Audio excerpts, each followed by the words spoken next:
Chelsea smashed Crystal Palace yesterday, and for me, it was an emphatic win. And it proved a couple of things to me. And one of those things was, or is rather, that Chelsea has gone beyond Palmer FC, because that's what rival fans, were throwing to Chelsea throughout last season. No Palmer scored, but the game was well and truly over. You know, but to be honest, in the first save between 10-15 minutes, Southampton were more on the ball. Like I said in previous videos, Southampton, they like to play.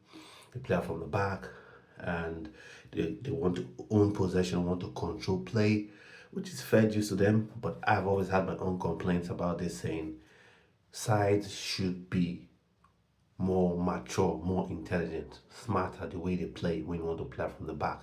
You should pick and choose, and sometimes you should pick and choose when you play from the back, depending on the opposition you're playing, especially if the opposition you're playing, are tiers above you, levels above you, and Chelsea are indeed, or were indeed, and are indeed levels above, Southampton. So playing from the back, it cost them, but kudos to the Chelsea boys, because they really put them under pressure with the high pressure.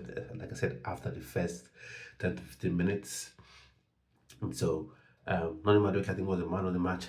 And due credit to Noni Madueke, because, like I said in previous videos, people tend to, place a different sort of burden on Noni Madueke, a different sort of requirement, a different set of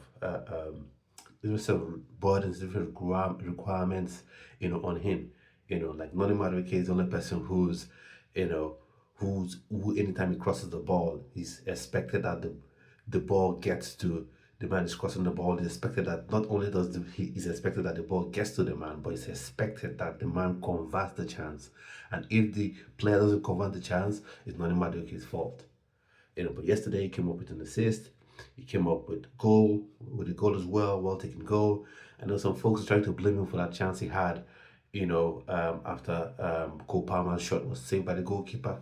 But then again, you could see there was a defender right there that was making the tackle. That's why he missed it, and he was put in some delightful crosses into the box.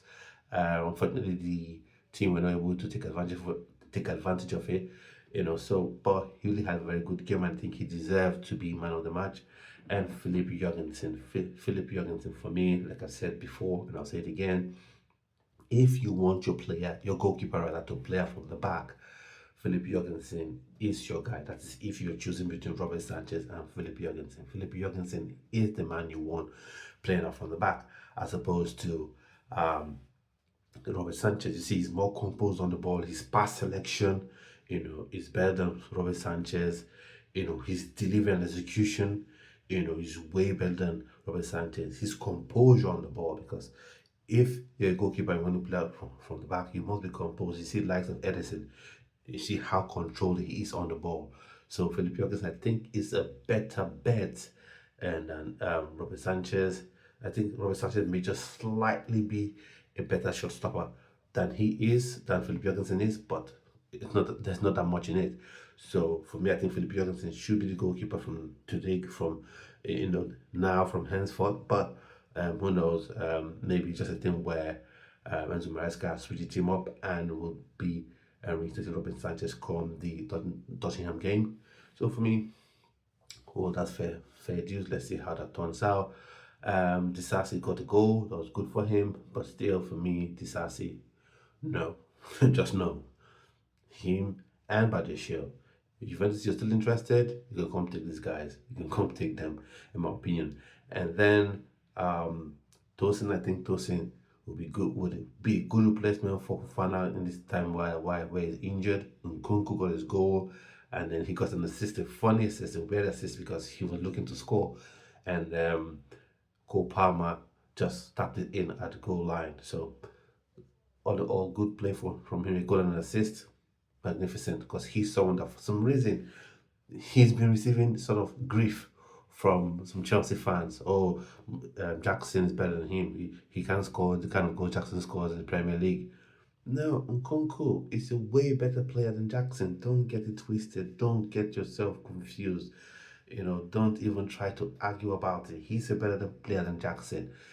Although sometimes coaches come and they look for particular attributes in in a player. For instance, if a coach, I know this is going years back, but if a coach comes in and says, "Okay, I want a young Cola because he's big, he's almost 7 feet tall," so when the ball comes in, he can head the ball and win the ball in the air. He can hold the ball in his chest and bring everyone in. And says, "Okay, have a player that's like Messi, but I'll keep Messi on the bench." That doesn't mean Yankola is an overall better player than Messi. It just means the coach has a preference for this kind of players. So, and then speaking of Nicholas Jackson, I know he didn't play yesterday. People are saying there's no need to sign Victor Osimhen. There's a need to sign Victor Osimhen because even in the Aston Villa game, he got a good goal. That's Nicholas Jackson. You could still see that he missed goals that he should have scored. You could still see that he's not a typical number nine. But enough about Jackson. I'll talk about the midfield as well. Kai said, for me, after Noni Madueke, he should be man of the match. He's now showing himself as that person that Chelsea signed, for £150 million. Throughout last season, everyone was on his back, everyone was criticizing him, giving him unnecessary grief. But he settled it in now, and you can see the kind of player he is, and he doesn't need to score or assist, to have a good game because that's what everyone wants to look. What's his GA? His goals and assists? No, that's not it. You see the way he controls the ball and see the way he wins the ball. So I'll tell you, he is really, really a fan of N'Golo Kante. He really studied him because although N'Golo Kante is still a tier above Moses Caicedo, but you can still see, how he wins the ball. He rarely has to stretch, has to make a sliding tackle to win the ball. Wins the ball cleanly. I'll say 8 out of 9 times, and that's absolutely fantastic. And then I'll talk about Jadon Sancho. Jadon Sancho, I'm happy he got his goal, and it's someone you want to bring on. I wonder what the Southampton defender was thinking about. You know, um, you have Donny Madueke for for about 70 minutes, and then you have Jadon Sancho. Come on, now they're different sort of players. Donny Madueke more pacey, more direct. But Donny Madueke can put a full back on strings. You know, twist, have them twisting and turning, running them ragged. So for me, I think it was good.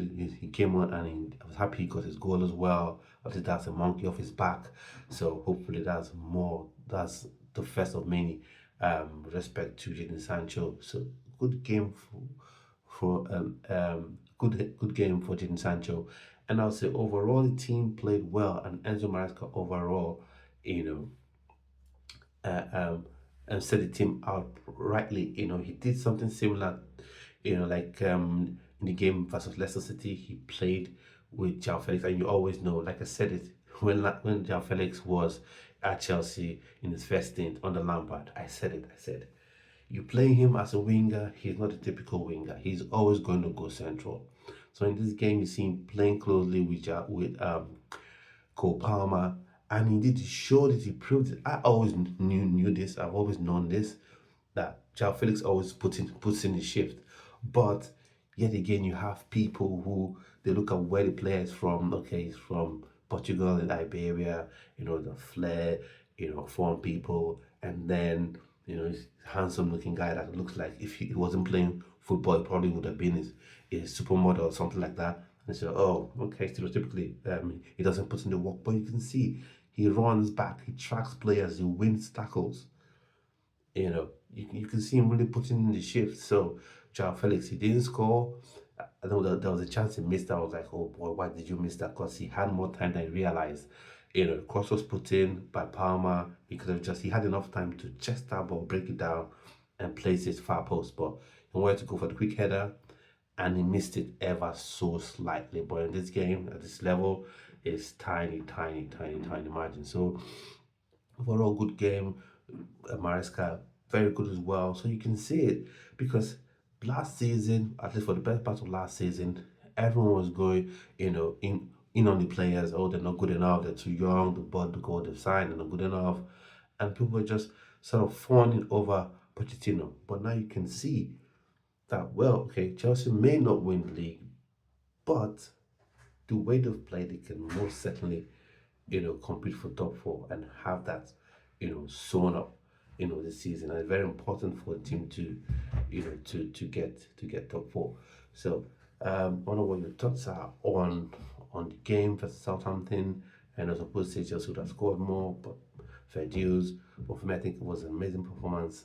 Absolutely smashed Southampton, in my opinion. So a good game, good result, and I'm looking forward to the game versus Tottenham Hotspur. So I hope you're looking forward to this game as well, and I'll be having a preview to that game uh, on the Friday. That's tomorrow. So keep your eyes peeled on this channel and on this page. Do subscribe to the channel and also follow on TikTok and on X on the Ugama the Football channel. Thanks for being here and see you on yet another show.